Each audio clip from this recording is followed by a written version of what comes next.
Good morning. Thank you all for being here this morning. This morning I'm going to go over our fourth quarter update, but also kind of give you an annual overview of what we've been able to accomplish here over the last year.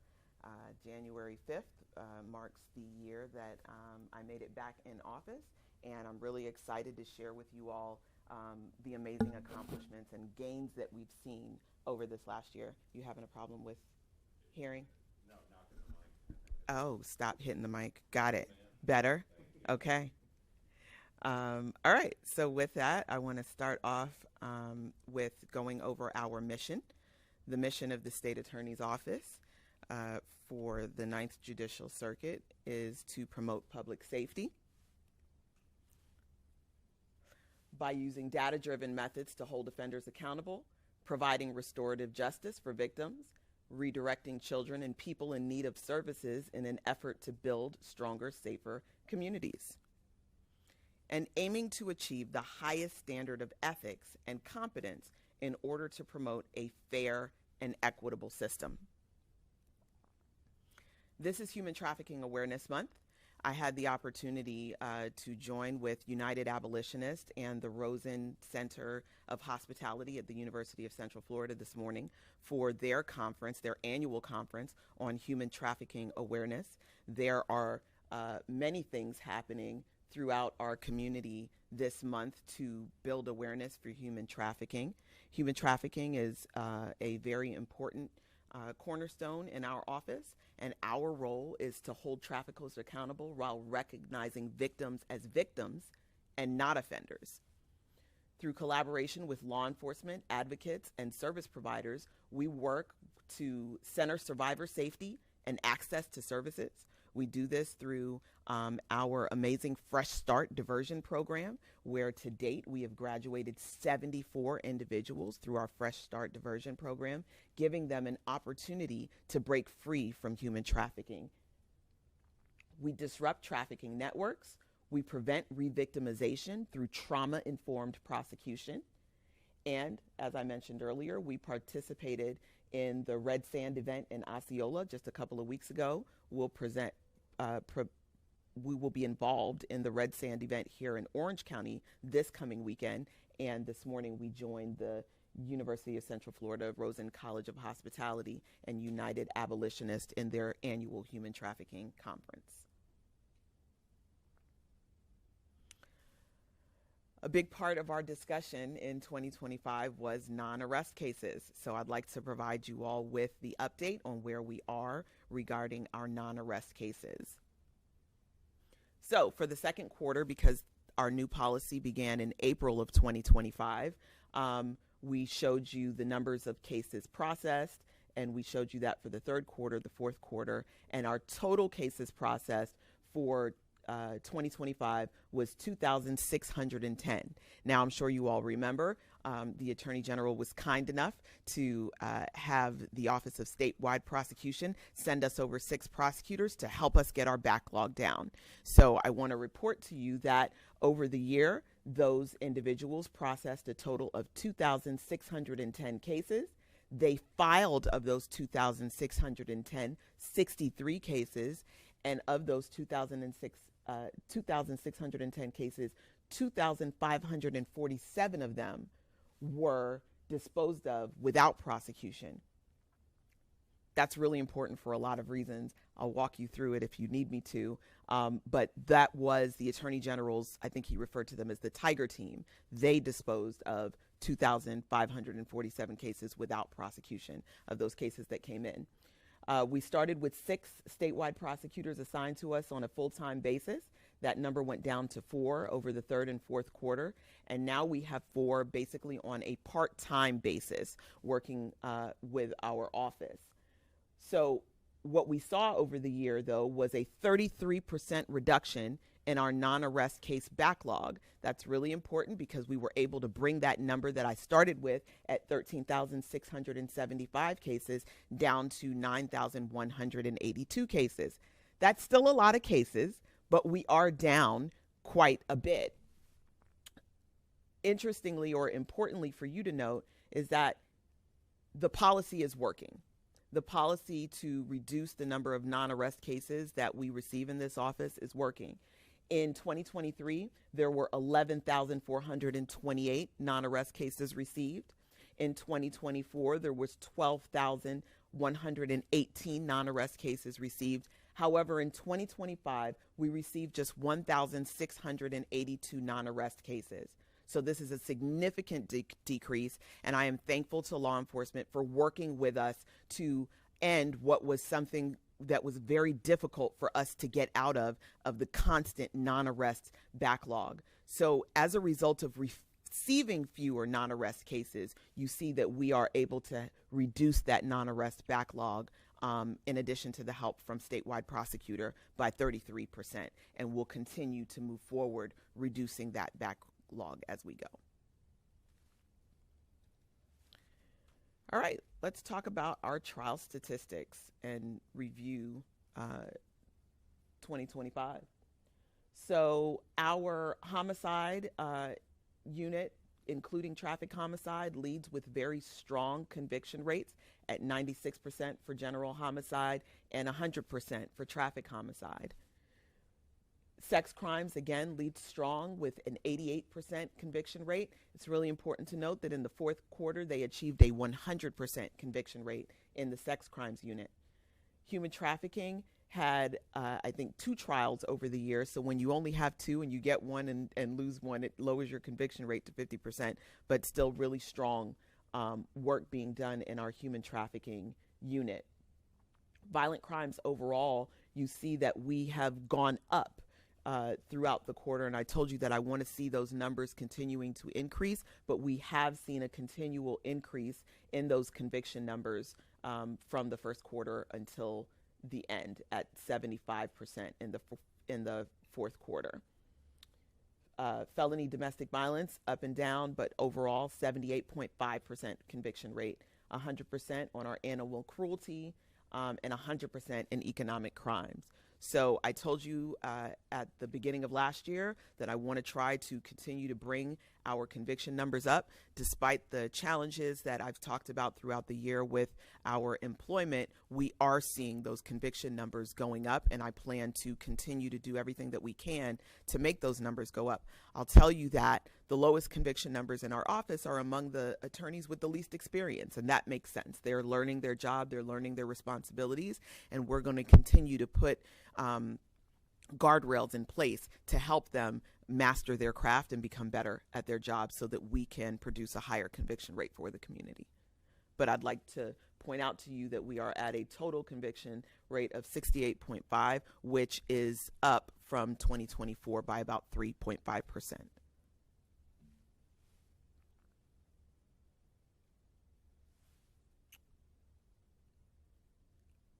Part of our mission here, of course, is to seek justice, and I'd like to take a moment to go over with you some noteworthy cases for this year. All right, so the case of Brown, he received 34 years in the Department of Corrections. This was a vehicular homicide case where he was charged with reckless driving, causing serious bodily injury, and leading the scene of a crash. Brown drove at extreme speeds while weaving through traffic before rear-ending a vehicle carrying 4 victims. The crash killed 2 victims and caused serious bodily injuries to 2 others. Brown fled the scene on foot before being located by a canine officer, and he was driving at 99 miles per hour at full throttle immediately before the crash. Mr. Brown was taken to trial and received 34 years in the Department of Corrections. In the case of Rose, he was convicted of first-degree murder and aggravated child abuse. Rhodes repeatedly assaulted his 6-year-old son, causing fatal injuries. 5 additional children were located in Rhodes' custody and found to be in living conditions of abuse and neglect. Those children witnessed the fatal assault of their oldest sibling, and after conviction, Rhodes was sentenced to life in prison, followed by an additional 35-year sentence. Skinner was found guilty of aggravated battery with a firearm. He was a convicted felon and was charged in connection with a domestic violence incident where he assaulted the victim, struck her with a firearm, threatened to kill her, and ultimately shot her in the arm. The victim sustained a gunshot wound and multiple head lacerations requiring staples. After trial, Skinner was found guilty and sentenced to 25 years in the Department of Corrections. Odij was found guilty of kidnapping with the intent to commit felony sexual battery with a firearm. He carried out a series of violent sexual assaults over a 2-month period, targeting women who were alone at a bus stop in Pine Hills. The crimes involved the use of a firearm and caused significant trauma to multiple victims. After conviction, Odij was sentenced to 3 consecutive life sentences. So these are some notable cases that took place over 2025. Now I'd like to focus a little bit on drug trafficking. So there were a total of 132 drug trafficking cases. I told you that our office was going to focus very heavily on the trafficking of fentanyl. Of the cases are 36 fentanyl cases, and in those 36 fentanyl cases, about 27 of those individuals received minimum mandatory sentences between 7 and 25 years in prison. There's a total of 816 years in the Department of Corrections that was handed out over drug trafficking in 2025. These are the various drug trafficking substances or drug types that were used, and those are the number of cases that we received in each of them. Notably, under trafficking in fentanyl was trafficking in methamphetamines, and there were significant sentences that were delivered for the trafficking in methamphetamines as well. As a result of the incarceration of the individuals in these 132 cases, our office, in collaboration with law enforcement, has significantly reduced the drugs on our street, but there's still a lot more to be done, and there's still a lot more people out there who we will need to remove from the streets to make our community safer as it relates to drug trafficking.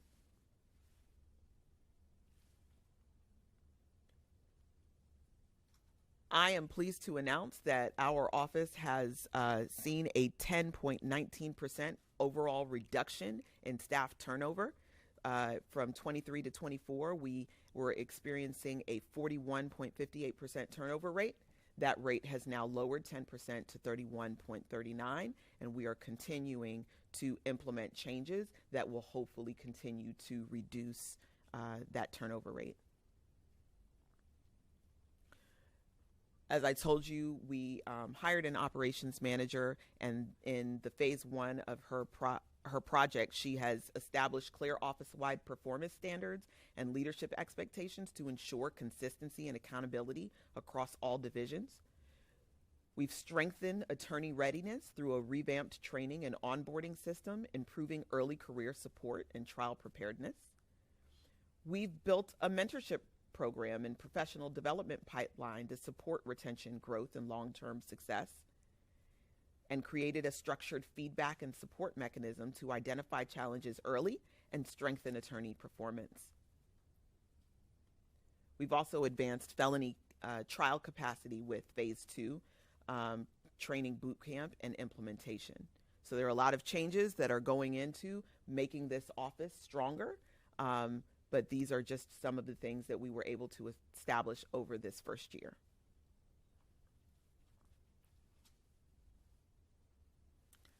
I will be heading to Tallahassee this session to talk to them about properly funding our circuit. While we have done things institutionally to reduce turnover and increase attorney readiness, there still is the main thing that's out there, which is attorney salaries. So I've spoken to you all, I think, every quarter with regards to the fact that while we have the 3rd largest population, we are in 4th place as it relates to funding. And even though it's only 4th place, we are still underfunded significantly in comparison to other circuits of our size. So we have a population here of 1.7 million, but a budget of 36 million. And we are funded the lowest per capita per 1,000 people at $20,360 per 1,000 people, and have one of the lowest attorney starting rates in the community. Now, I have raised the attorney starting rate to $70,000, but that is still significantly lower than circuits across the state. And we would like to see that salary raised to $75,000 to $80,000 for attorneys starting with our office.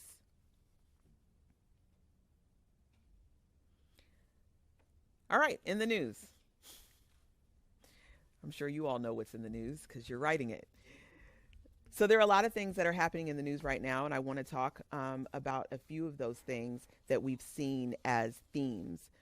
First of all, it's really important for you all to understand that the system has separate roles and responsibilities, and it's important for the community to know what the role of the state attorney's office is. Our role is to file charges, the most appropriate charges in any given case. Law enforcement's role is to arrest people with the charges that they think are the most appropriate. However, once they bring those charges to our office, sometimes we add more charges, sometimes we charge different things, sometimes there are less charges, because it is our attorneys who are most well-versed in the law and what are the most appropriate charges. Once those charges are filed and the cases are prosecuted, it is the role of the judiciary, the court, the judge in the courtroom, to make decisions on outcomes. So when you see motions that are filed, it is the court, the judge, who makes a decision with regards to how those motions will be disposed of. If a case is taken to trial, generally speaking, it is a jury who will make a decision on whether or not the individual is guilty or not guilty. It's very important to understand those roles because when things are said like people didn't fight hard enough to do something, that suggests that we not only control the role of the prosecutor, but we also control the role of the court and the other parties in the system. So understanding the role of a prosecutor is fundamental to being able to have educated conversation regarding prosecutorial actions. Another issue that I want to discuss, because it is a theme right now, is mental illness and the criminal legal system. The criminal legal system is not adequately equipped to deal with mental illness, nor should it be. That is a role of community partners. That is a role of mental illness hospitals, but not the Department of Corrections or the state attorney's office. And however, studies have shown that our jails and our departments of corrections are the largest mental health providers in our communities. That's a problem. And it's a problem because when things go wrong, people are looking for someone to blame. But as a community, we have to acknowledge the fact that when the system wasn't set up for success, then there is going to be failure. And we've seen that in this most recent case involving an individual who was found not guilty by reason of insanity and was failed by the system. So I know that you will have many questions, but I want to preface this discussion with that individual went through the legal process. That process took over a year. At the time of the offense, the court found that that individual was legally insane at the time of the offense. There are differences between competency and insanity. Competency means whether or not a person can stand trial, whether or not they can appreciate the nature and consequences of what is happening in a courtroom, whether they understand what the consequences of an outcome is going to be, whether or not they're able to meaningfully participate with their attorney in the course of a trial. Insanity, though, goes back to the offense. Were they legally insane at the time of the offense?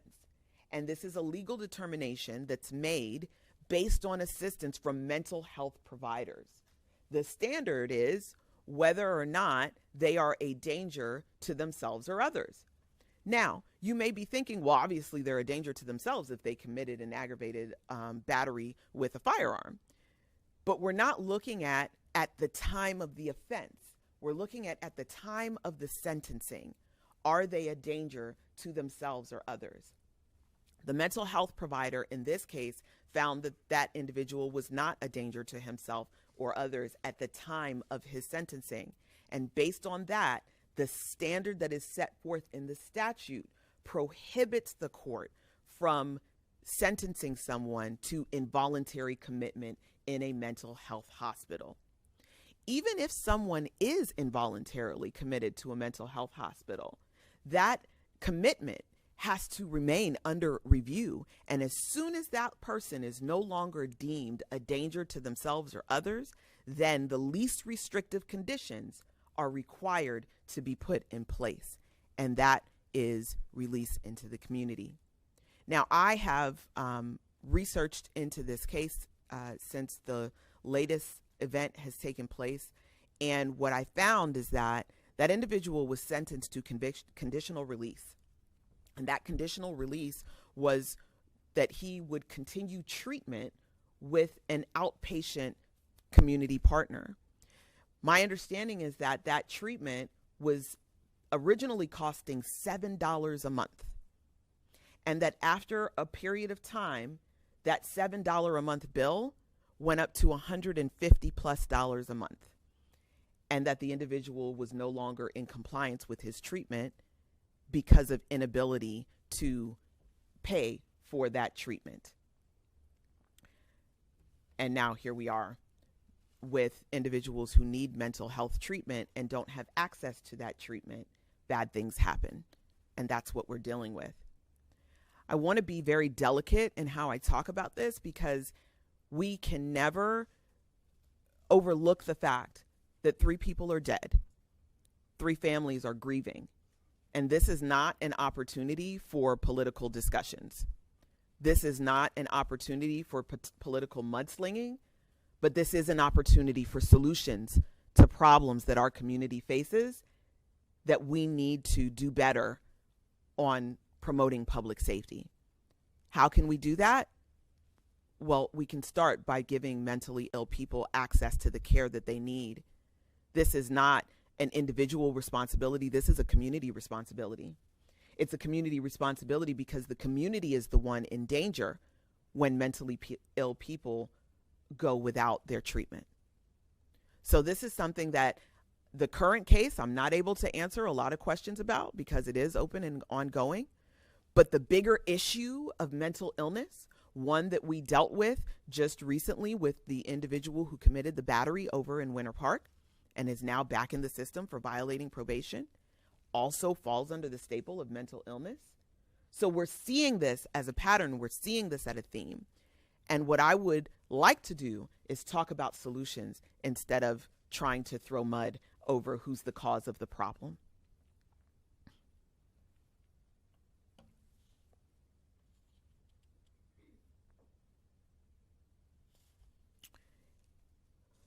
As I go to Tallahassee over this legislative session, these are the themes that we'll be discussing. You know that there's the mental illness component. There's juvenile justice that I've talked to you about on many occasions, that we need to make changes in our juvenile justice system.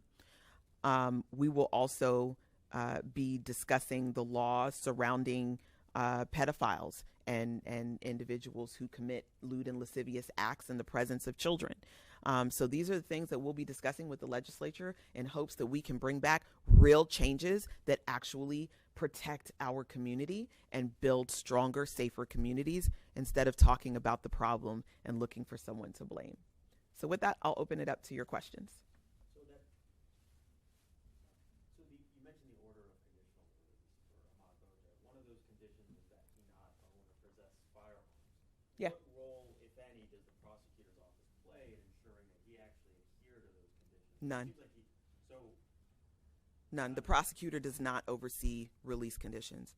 If someone is placed on conditional release, that individual reports to an entity who supervises that release. The prosecutor prosecutes cases. That's our role. So in that vein, who was responsible for checking in on Boja in between those competency hearings that were annual? So he was receiving services through a community partner, and that's who he would have reported to during that time. That case manager? Yes. That mental health provider? Yes. And I understand the judge makes the final determination in what's going to come forward, but the state attorney's office also stipulates with the defense, and in this case they stipulated to not have a jury trial. Why not bring this to a jury? I can't speak to that because I was not involved in this case, but I can tell you that the prosecutor who was involved in this case was not known for being one to roll over. I am given information that there were a lot of legal problems in this case, that there was an uncooperative victim in this case that would have made the case challenging to try in front of a jury. But let me be very clear. There was a trial in this case. There was a trial in this case where the prosecution put on evidence and the court made a determination based on the evidence that was put on. So whether it was in front of a judge or a jury only means that a judge understands the issues and is able to deal with an issue in a way that a jury wouldn't be able to because they don't understand the intricacies of the system. So we didn't forego a trial. There was a trial where evidence was presented and the court made this determination. Madam State Attorney, has Orlando Police notified you of this traffic homicide investigation involving the 92-year-old grandmother? You talk about the 100% conviction rate. What does it take in trial to prove a vehicular manslaughter beyond a reasonable doubt? Well, first, it takes a lot of time. And yes, I'm aware of the case. You know, we tried a lot of vehicular manslaughter cases. And I don't want to speak about this specific case because it is fresh, it's open, it's ongoing. Information is still coming in. But essentially, it has to be more than an accident. There has to be a component of recklessness that's involved. And if there is criminal liability, then the jury will bring back a verdict as such, and as they have done in all those cases. But again, I don't know enough about this case yet. That investigation is still open and ongoing, and as it proceeds through the system, we'll have more information at that time. Do you have confidence in Orlando Police being able to investigate themselves, or should FHP or another agency step into the investigation? I have confidence that ultimately the right thing is going to be done, and we'll be able to know whether or not there is criminal liability to be had in this case. On the other matter, obviously, I'm coming to you next. on the insanity defense, prior to this case, the Attorney General, Mr. Upmeyer, has spoken about some legislative reforms of the statute. Do you believe there needs to be some statutory changes to the way the insanity defense is applied in our criminal justice system? The problem isn't the insanity defense. If people are insane, then they're insane. That's not like some loophole in the system. It's a pretty steep hurdle to overcome. And implying that it's some sort of a loophole that people jump through so that they can avoid accountability really shows a lack of understanding of the system and how the system works. It's really important to understand that studies have shown that our prisons and jails are the largest mental health providers in the country. That means people with legitimate mental illness are being processed in our criminal legal system. So I believe that changes need to be made to address mental illness. That's how we keep our community safe. Pretending that it doesn't exist and pretending that this is just some sort of a gimmick that people put up so that they can avoid liability is what puts us in the position that we're in right now, where we're having to deal with these terrible tragedies. Yes, ma'am. Quick question. So the Osceola County Sheriff's Office has told us that they received about 41 calls to the specific residence from 2006 to present today involving the suspect in the triple murder case. And of course, we're talking about mental health today and the 2021 decision by the judge to acquit him. How can your office move forward and have more accountability, especially on the overall justice system, as we look at, of course, the combination of the calls? There was obviously a presence of this man in his neighborhood by the sheriff and the sheriff's office, but also just looking at mental health in the future to prevent these sort of repeat offenses in future cases. Yeah, thanks for your question. So it's first important to understand that calls to law enforcement does not equate to cases in the state attorney's office, right? So while there may very well have been 41 calls, I believe we have 3 cases in our office. So if we don't know what's happening, there's certainly nothing that we can do. And I'm not implying that we should know every time a call is made.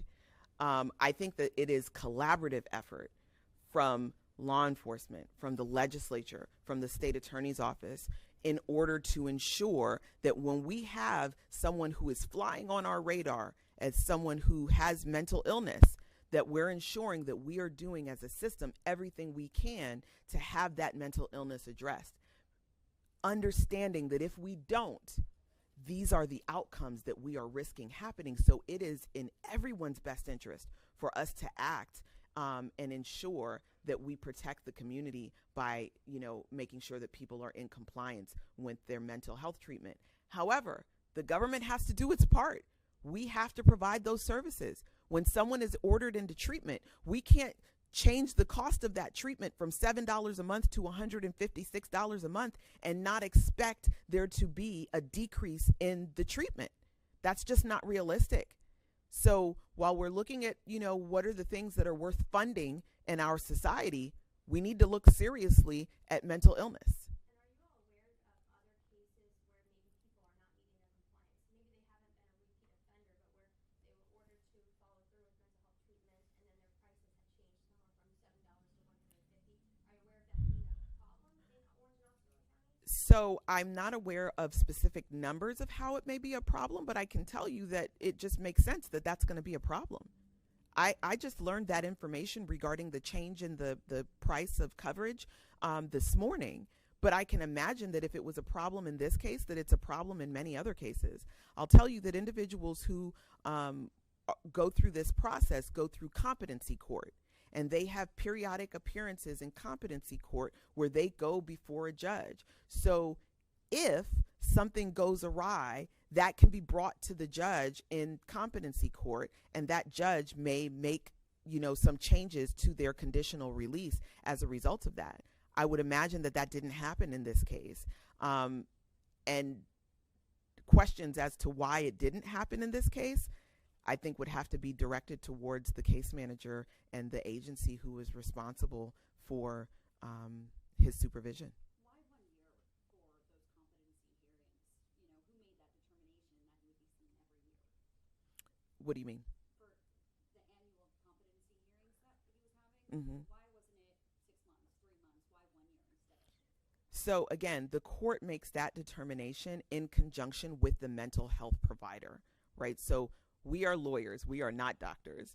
We have JDs, not MDs.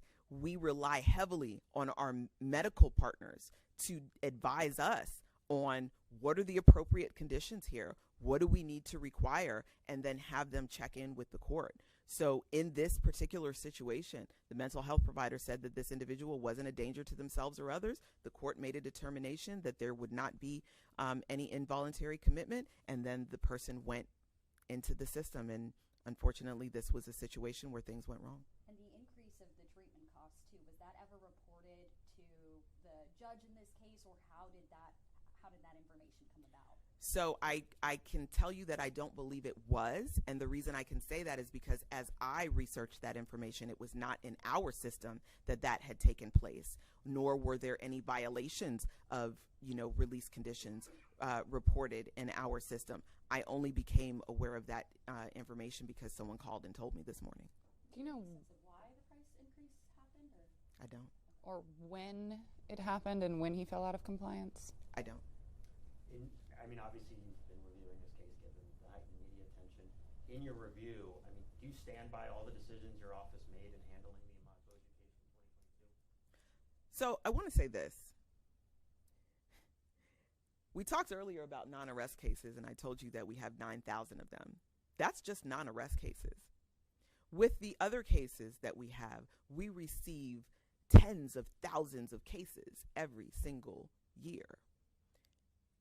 I know that when blame is thrown, it is natural to throw that blame at me because I am the person elected to be in charge of this office. But I want to, on a case-by-case basis, make sure that you all are aware. This is the first time that I have ever been made aware of this case. I will tell you that I have full confidence that the individual prosecuting this case was a professional, very zealous advocate for justice. And he would not have made any decisions that were based on anything but fully complying with the law. So there was nothing you flagged in your Absolutely not. Absolutely not. Zooming out, obviously we're all aware of this at times acrimonious relationship you have with the Attorney General. I do not have an acrimonious relationship with the Attorney General. Perceived that way. There has been tension. I don't have a relationship with the Attorney General at all. Well, there's been a back and forth that's been made public, and you said in your latest statement regarding the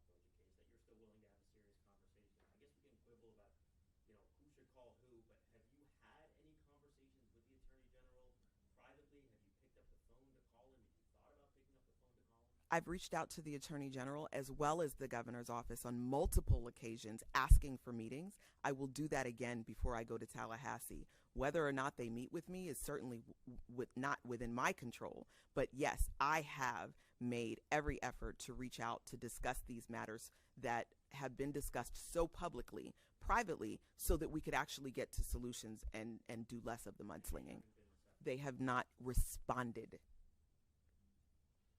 So when the gentleman is conditioned by the court to give mental help and everything like that, in a sense, just like somebody on probation, if they violate that instantly, probation officers know, law enforcement know, was that a condition of this, that if he stopped going to counseling or getting mental health, that you or the court or law enforcement or probation officers, somebody would have been notified right away of that? Should have been, yes. In a perfect world, if the system is operating in the way that it should have been, there should have been a violation of conditional release that was filed by the supervising agency, and that should have been, dealt with accordingly in the competency court. But there was, to my knowledge, there was no violation of conditional release that was found. To understand, too, what happens in those competency hearings, what is a judge actually looking at that point?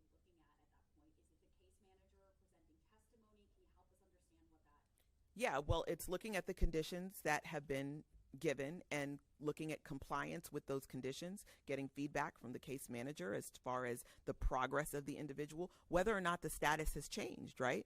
So we're looking at the status of the individual who was originally not considered to be a danger to himself or others, which is why he was not involuntarily committed, and whether or not that status has changed. And there's nothing that I found that shows that there was any report that the status of this individual changed. And if they were to find that he could have been involuntarily committed, let's say in the After a hearing. After a hearing. Okay. Could you seek the death penalty in this case? I'm not going to discuss what could happen in this case because it's open and ongoing, and that would be inappropriate for me to do so. Going into the non-arrest cases, of the 63 filed cases, what sort of charges are we looking at here, and what does it say that just 63 of the 2,600 that were processed resulted in prosecution? Well, I think it says that 63 of the 2,600 cases were appropriate for prosecution. There's a lot of reasons, though, that cases are not found to be appropriate for prosecution. Some of that has to do with simply just the length of time. You lose touch with your victims, you lose touch with your witnesses, evidence, disappears. So it's not necessarily resting with any particular entity, but it is illustrative of what I said to begin with. Processing 13,000 cases of backlog is not going to result in protecting community safety. What it is busy work that keeps our prosecutors from focusing on what's here and now, the cases that were serious enough for law enforcement to arrest someone on, and the cases that deal with violent crime and drug trafficking, and the things that we actually need to do to protect our community. It distracts us from that because it is our responsibility to get through those 13,000 cases. But as you can see, of the 2,600 cases that have been disposed of, only 63 of them were found to be worthy of prosecution. And is the Attorney General's office still providing prosecutors to help with the backlog going forward? So it is the Office of Statewide Prosecution, and I have not had any feedback from them. I know that originally there were 6 lawyers who were here on a full-time basis.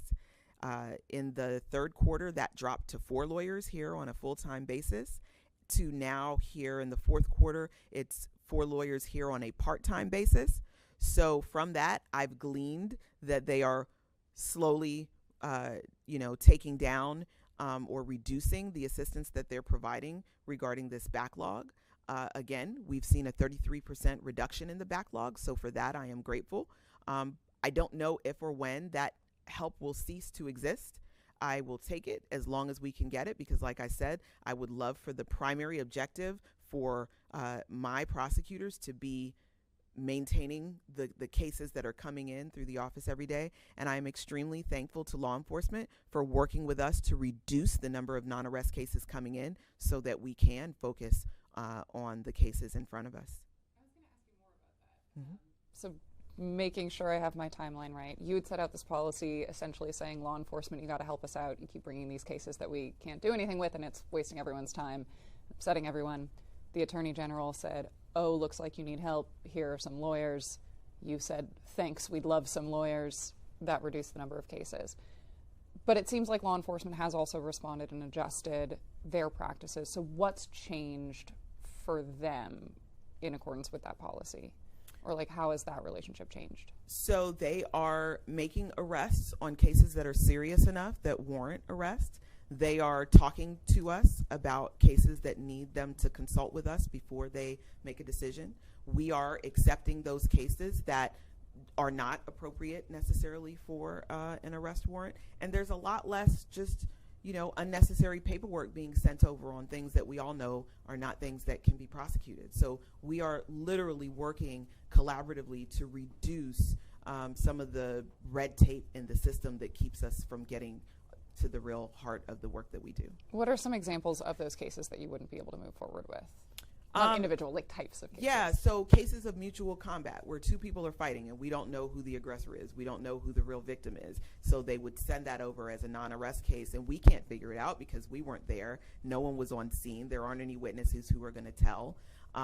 So that's an example of a case where, there's nothing that we can do with that case. A case where there isn't probable cause, right? If there isn't probable cause, then we're certainly never going to be able to prove the case beyond a reasonable doubt. So, and cases typically don't get better over time. They usually deteriorate and become worse over time. Cases where victims aren't willing to sign sworn statements. Typically, if a victim is not cooperative and that's the only way, sometimes we can prove a case without a victim, but when we can't prove a case without a victim and the victim is not willing to sign a sworn statement, it's very difficult for us to go forward from there, as I mentioned earlier, with the case that we are, talking about today. So reducing those sorts of cases has made it tremendously easier for us to reduce that backlog. I do want to ask too, you back to the Ahmaud Bojay case, you had mentioned that you believe the system had failed him in this case. What do you think, or what would you pinpoint as the inadequacy in the system that led to this failure? Just the way we deal with mental illness, altogether. I would have liked to seen him be involuntarily committed. If I'm being honest with you, I would have liked to see that happen, and then stage out to a place where we can say, yes, for certain, this person is no longer a danger to themselves or others, and we can. But I'll tell you that the reason that was found that way is because at that time he was compliant with his medication, and he was deemed to not be a danger to himself or others as long as he was compliant with his medication. But I would have liked to see that just as a way for us to start and then have him released gradually over time. I think that increasing the cost of mental health treatment is egregious.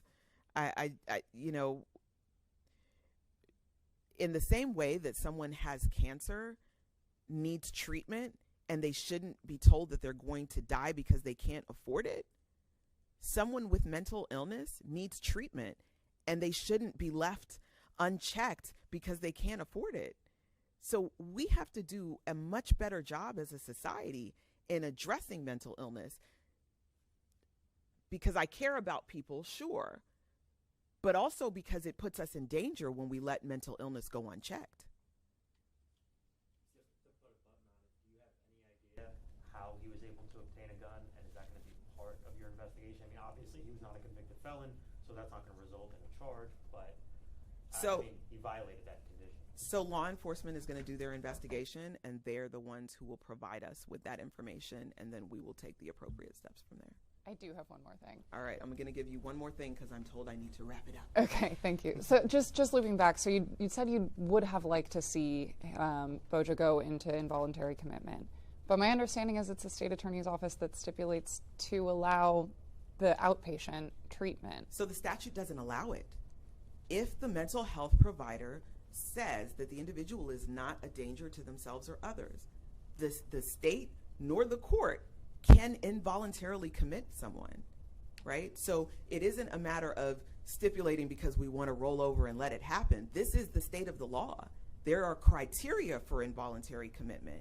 And if the individual doesn't meet that criteria, there's nothing that the state or the court can do differently that's within the confines of the law. Thank you. Thank you all.